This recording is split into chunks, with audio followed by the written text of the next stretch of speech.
Ես կիսելով պարոն Զորաբյանի մտահոգությունները նաև ուզում եմ դրան հավելել, որ վտանգված է ոչ միայն դեմոկրատական ազատությունները, վտանգված է եկեղեցին, այլ փաստացի այսօր վտանգված է Հայաստանի Հանրապետությունը։ Այսօր այս սրահում է գտնվում առաջին գումարման գերագույն խորհրդի պատգամավոր պարոն Մանուկյանը, որ պատիվ է տրվել ընթերցելու Հայաստանի Հանրապետության հիմնադիր փաստաթղթի ամբողջական տարբերակը, որի ամեն մի հոդվածը, ամեն մի կետը գերագույն խորհրդի քննարկել է ընդունել առանձին, ստեյության անթերի փաստաթուղթ, որով հիմնադրվել է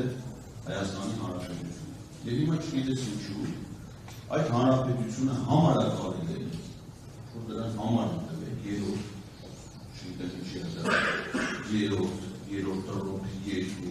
չգիտեմ ինչ։ Դա ընդհանրապես մի պետություն է, որը առանց համարի ունի անվանում, եւ այդ անվանումն է Հայաստանի Հանրապետություն։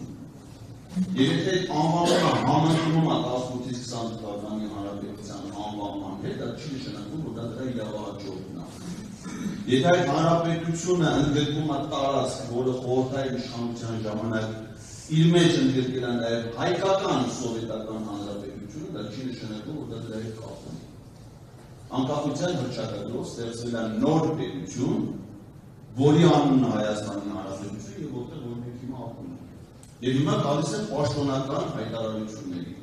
Ադրբեջանա-թուրքական ռեժիմի շահերը արտահայտող խմբավորում է, որը կոչվում է քաղաքացիական պայմանագիր, 6-րդ համաժողովում ընդունել է բանաձև, որով ասում է մենք ունենք նոր հռչակագիր 4-րդ հանրապետություն ստեղծելու։ Այսինքն խոսքը վերաբերում է գոյություն ունեցող պետական կազմավորումը լուծարելու։ Որտեղ միայն այս դեպքում կարող է մտածվի առհասարակ քննարկվի նոր պետական կազմավորում ստեղծելու հարցը։ Իսկ ով ասում որ նորը պիտի ստեղծվի, եթե եղածը լուծարվում է։ Եթե Արցախի հանրապետությունը լուծարվեց, դրա տարածքում նոր երկրորդ Արցախի հանրապետություն ստեղծվել է, ես վերջ չեմ դասի։ Նույնը ստեղ է։ Եվ հիմա գալիս եմ պաշտոնական հաղորդակցությունների մեկ այլ ներկայացման։ 2024 թվականի օգոստոսի 30-ին, այսինքն հայ-ադրբեջանական հանձնաժողովի գործունեության փաստաթուղթը ստորագրելուց անմիջապես հետո Նիկոլ Փաշինյանը հայտարարել է, որ Հայաստանի Հանրապետության գործող տարածքի 60-ից 70%-ը ըստ Ադրբեջանի Հանրապետության գործող սահմանադրության ունի ադրբեջանական պատկանելություն։ Այդ թեզը ինքը ոչ թե ասել է միամտաբար, այլ հետագայում կրկնել է 2024 թվականի սեպտեմբերի ԱԳՆ դիվանագիտական ֆորումի ժամանակ, այնուհետև 2024 թվականի նոյեմբերի 14-ին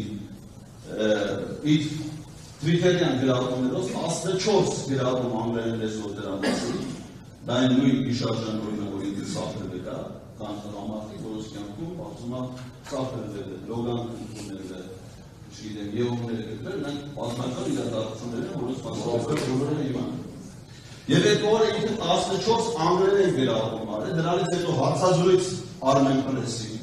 դրանից հետո ելույթներ ազգային ժողովը, որով հաստատում է իր այդ թեզը։ Ինչ է դա սպասում, որ Ադրբեջանի նախագահը, որը գործող սահմանադրության իրենց հանդիսանում է այդ երկրի